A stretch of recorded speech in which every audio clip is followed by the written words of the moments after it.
let's move on over then to West Virginia, which, I mean, a team offensively that returns some dudes, specifically at the quarterback position. I am a huge Garrett Green fan. All right. And you know what? This time last year, I said, look, I think there's a ton of or a ton of questions at the quarterback position. I took their under in this same situation. Uh, Neil Brown, I predicted was going to get fired. He does not get fired. He saves his job. Garrett Green turns out to be a dog. He's explosive with his legs. Um, he's been good with his arm at times. Definitely some skills to be developed there in the passing game. But look, if he puts it together, I mean, it could be dangerous because I think that this West Virginia team feels better about its wide receivers than it has in the last couple of years. Plus, I mean, we talk about the running back room. I mean, it's loaded with just two guys, CJ Donaldson and Jaheim White. I mean, probably the best running back tandem in the Big 12, aside from maybe RJ Harvey and Penny Boone, right? But I mean, this West Virginia team could be pretty good, right? Traylon Ray was a guy who was pretty good as a true freshman. We'll see. Hopefully that he starts developing to be even better. Jaden Bray from Oklahoma State, the staff has been absolutely praising him this spring, or not. I guess it's summer now, but in the spring. Justin Robinson also comes in with the SEC from the SEC, so they have a few guys. But can one of them be like the guy? Can one of them be an alpha? I don't know. My thoughts are if uh, Jaden Bray steps up and takes that spot, you know, I think that this team could be really good offensively. And on the offensive line, I mean, CD, the offensive line, it's going to be awesome. It, dare I say better? I mean, I know Zach Fraser's a big time loss, right? He is really, really good, but you're replacing him by sliding in Brandon Yates from right guard to center. And obviously, Fraser's stud. So, they're going to miss him. They're going to feel his presence. But I think the reality is you bring back just about everybody, right? Five of your top six, Wyatt Millum, right? Top 50 NFL talent for sure. Going to be a day one, day two draft pick. And Thomas Rimac. the only guy that like is starting that didn't start last year is Jaquay Hubbard, but he started a tackle in 2022. Yeah, he's going to slide in the right guard. Nick Malone played a good amount. Xavier Bowsley, they're battling for that right tackle. He had a nice spring. Uh, it's a pretty good room, and especially if you're going to play the style of football that they want to play, right? Running the football, throwing the ball deep. You're going to have a good defense, a good offensive line. I'm sorry. And once again, this is one of the strengths of their team, which is nice too, Agreed. because you're look like you're in the Big 12 where we talked about it, where there's not a ton of, elite front sevens. And if you can get real push, by your offensive lineman, right, you can have a lot of success opening holes for Donaldson and the explosive Jaheim White, obviously. Now will this translate to wins? Right? Like I think West Virginia could have one of the best offenses in the entire conference, but there is a chance that they don't necessarily win, 8, 9 games. I mean, I have a Garrett Green Heisman ticket at 200 to 1. I mean, you're looking at a guy that really believes in this offense. Um, gosh, I hope that cashes. That would be awesome. But if you look at the defense last year, it was better than I expected, big time. But you kind of got lucky. I mean, CD, you're a Minnesota guy, right? Beanie Bishop comes in there at West Virginia, and all of a sudden he's like, what, an All American?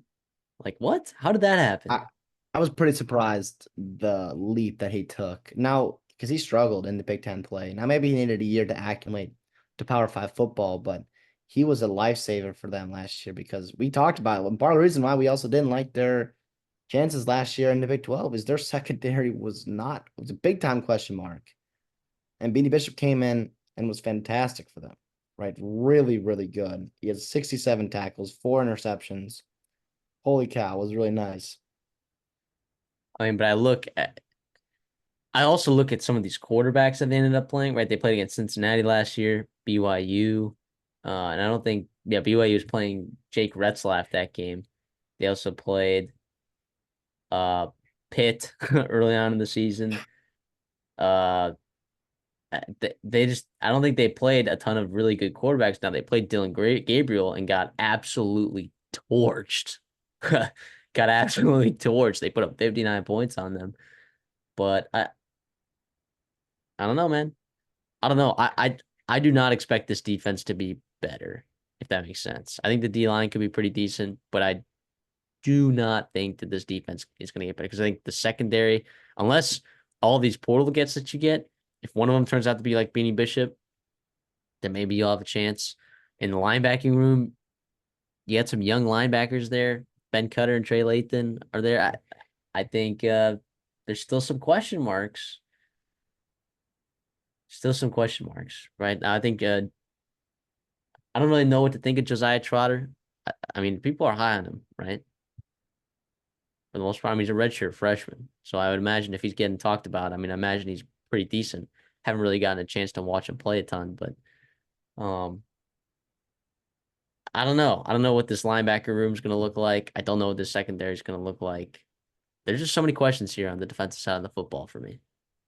Yeah, that's not crazy at all. Even within that linebacker, I mean, you had some guys battling injuries last year, so at least you had Cutter, guys that got playing time a year ago, which was good for their development in terms of pushing them toward um, being nice depth pieces or pushing the starters as well. Lathan and Trotter are probably going to be the starters, but they're coming back from injuries. They're young. They're inexperienced, right? So you got question marks there. I like the edge group though, right? Tyron Bradley, Yep. I think he's a pretty good edge rusher. I mean, the production quite wasn't there, but I think he's a pretty good player. And then you're bringing in Ty French, right? Coming in from a lower level, but he had 10 sacks down there. He did some nice things as well. On the other side, you got TJ Jackson is really fun.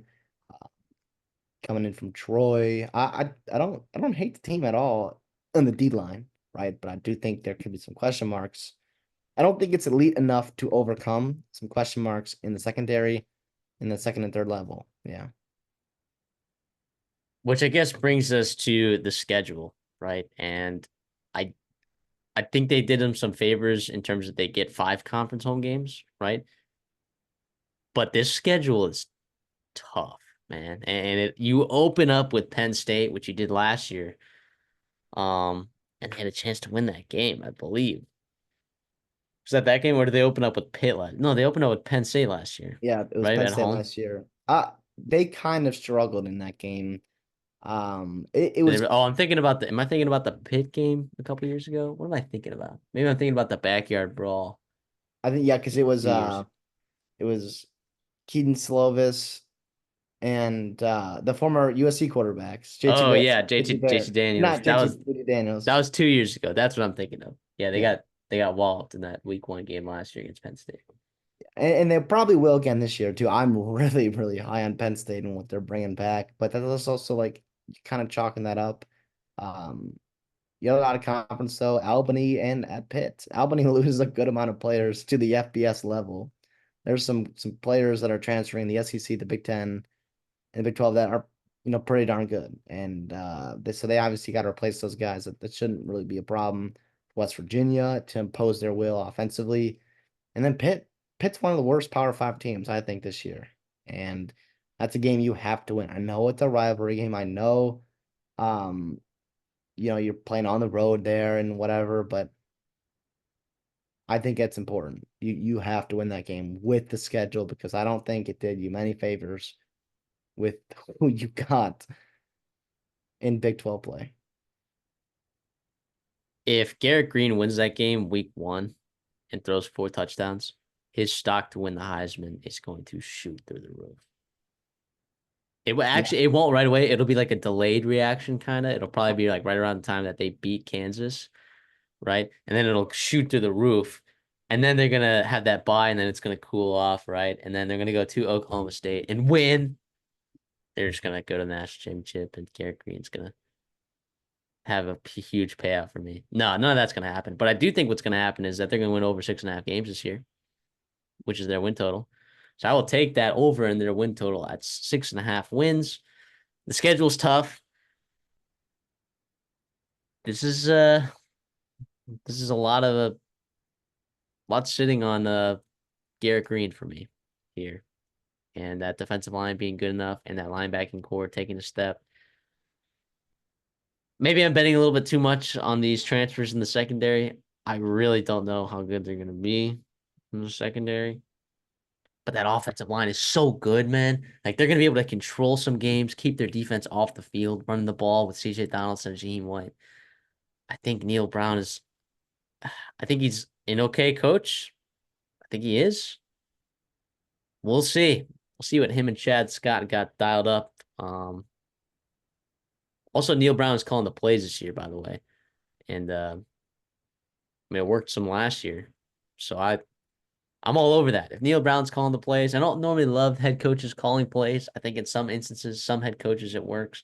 I'm excited for Neil Brown to do that again. So this is betting on a Big 12 rushing attack that I think is going to be fantastic. I'm with you in terms of I think it's going to be fantastic. I do not doubt that at all. I do think this schedule is brutal. It's brutal. Other than Utah, I mean, you get everybody in that top two groups. I mean, it's kind of brutal. And you're playing on the road at Oklahoma State, at Arizona, at Texas Tech. Those are games that you'd think you could compete in, but you're going on the road there, and that's not going to be easy. You're probably going to be dogs in those games. And even Kansas, I'm super high in Kansas. You get that at home, which is nice, but that's early in the season too, when you're probably still playing Jalen Daniels. Not ideal. Kansas State and what they can do dynamically. Iowa State throwing the football in this secondary. UCF, what they can do running the football and even um, some of their talent defensively as well. Maybe combating that really good offensive line that UCF has. I'm sorry, UCF can combat West Virginia's offensive line by their pretty good front seven. So I think I'm just gonna lean under here. And it hates me to say that because I do like Neil Brown. I do love that they won last year, but I wonder if it was almost not necessarily, a 1 year wonder, not necessarily out of the outlier, an outlier for them, but I think a lot of things came together, and I don't quite see that happening this year, just with how tough their schedule is. And you also, yeah, and Penn State too, it's gonna be brutal. So yeah, I'm just ever so slightly lenient. I still think they're gonna make a bowl game at 6-6, but it's just tough sledding in October, November in conference play. Okay. They're plus 1,800 to win the Big 12.